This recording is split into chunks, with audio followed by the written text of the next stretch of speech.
घरच्या टेस्टी खाण्यामध्ये तुमचं खूप खूप मनापासून स्वागत आहे।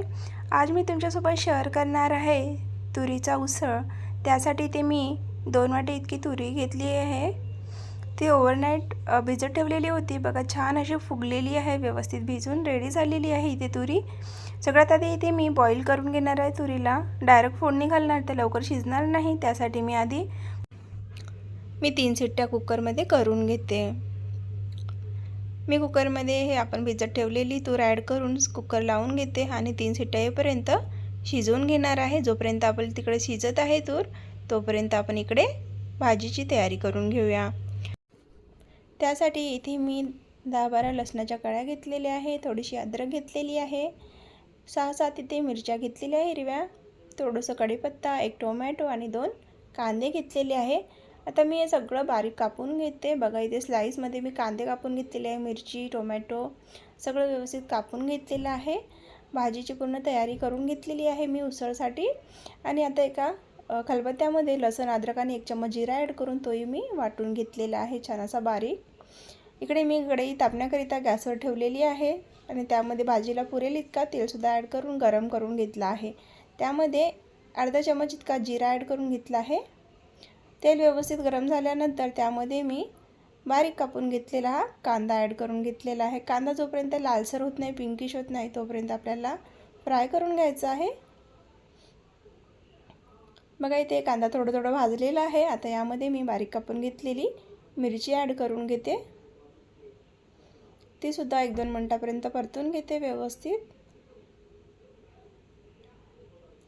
कांदा मिरची व्यवस्थित भाजून तयार झालेला आहे। आता यामध्ये मी आपण जो लसूण, अद्रक, जिऱ्याची पेस्ट वाटून घेतली होती ती ॲड करून घेते।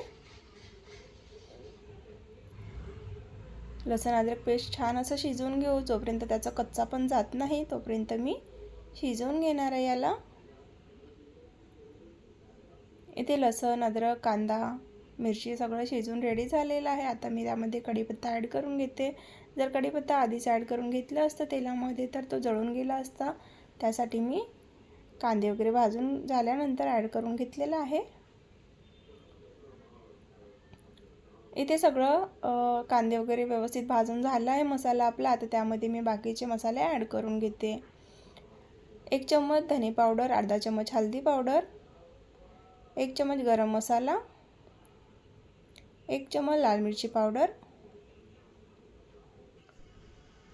चवीपुरतं मीठ ॲड करून घेतलं आहे मी इथे। सगळे स्पाइसेस ॲड करून झालेले आहे। आता आपण याला 2 मिनिटापर्यंत छान असं परत भाजून घेऊया। यामध्ये जर मी आधी टोमॅटो ॲड करून घेतलं असतं तर त्यानंतर आपण जर हे बाकीचे मसाले टाकले असते तर व्यवस्थित भाजले नसते, त्यासाठी मी आधी तेलामध्ये बाकीचे मसाले ॲड करून घेते आणि त्यानंतर त्यामध्ये मी टोमॅटो ॲड करून घेते। इथे मी 1 मिनिटापर्यंत छान असं मसाला भाजून घेतलेला आहे। आता त्यामध्ये बारीक कापून घेतलेले टोमॅटो ॲड करून घेऊ। आता टोमॅटोला सुद्धा मी 1-2 मिनिटापर्यंत पूर्ण मॅश होईपर्यंत शिजवून घेणार आहे।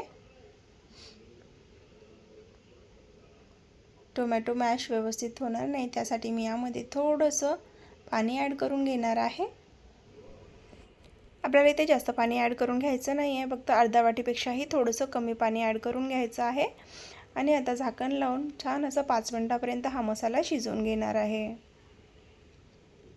जोपर्यंत आपला पूर्ण मसाला शिजत नाही आणि टोमॅटो वगैरे मॅश होत नाही तोपर्यंत हा मसाला आपण व्यवस्थित शिजवून घेऊ। जोपर्यंत आपला मसाला तिकडे शिजत आहे, इकडे मी कुकरची शिट्टी काढून घेतलेली आहे। बघा खूप छान इथं शिजवून रेडी झालेली आहे तूर।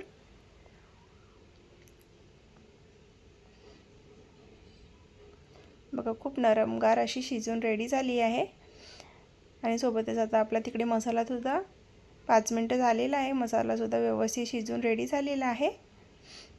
आता त्यामध्ये ती बॉईल करून घेतलेली आपण तुरी ॲड करून घेऊ।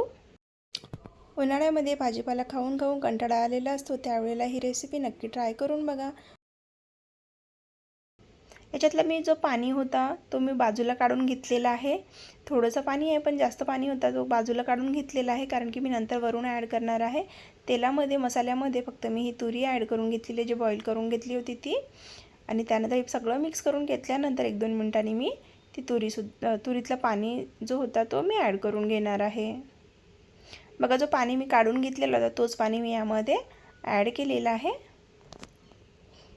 आता याला मी 10 ते 15 मिनिटापर्यंत शिजवून घेणार आहे। जोपर्यंत त्याच्यातलं पूर्ण पाणी आटत नाही तोपर्यंत मी याला शिजवून घेणार आहे।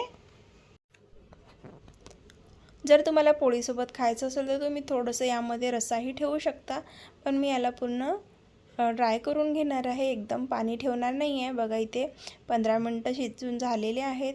15 मिनटापर्यंत मी व्यवस्थित असं पूर्ण पाणी आटून घेतलेलं आहे याच्यातला आणि आणखी खूप छान अशी नरम शिजलेली आहे इथे। आता वरून बारीक कापून घेतलेली कोथिंबीर ॲड करून घेते आणि आता आपली भाजी पूर्णपणे रेडी झालेला आहे उसळ आपल्या तुरीचा खाण्याकरिता। आता हे तुम्हाला मी सर्व करून दाखवते बघा। तर कशी वाटली तुम्हाला ही माझी रेसिपी कमेंटमध्ये नक्की कळवा आणि सोबतच माझ्या चॅनलला लाईक आणि शेअर करायला विसरू नका।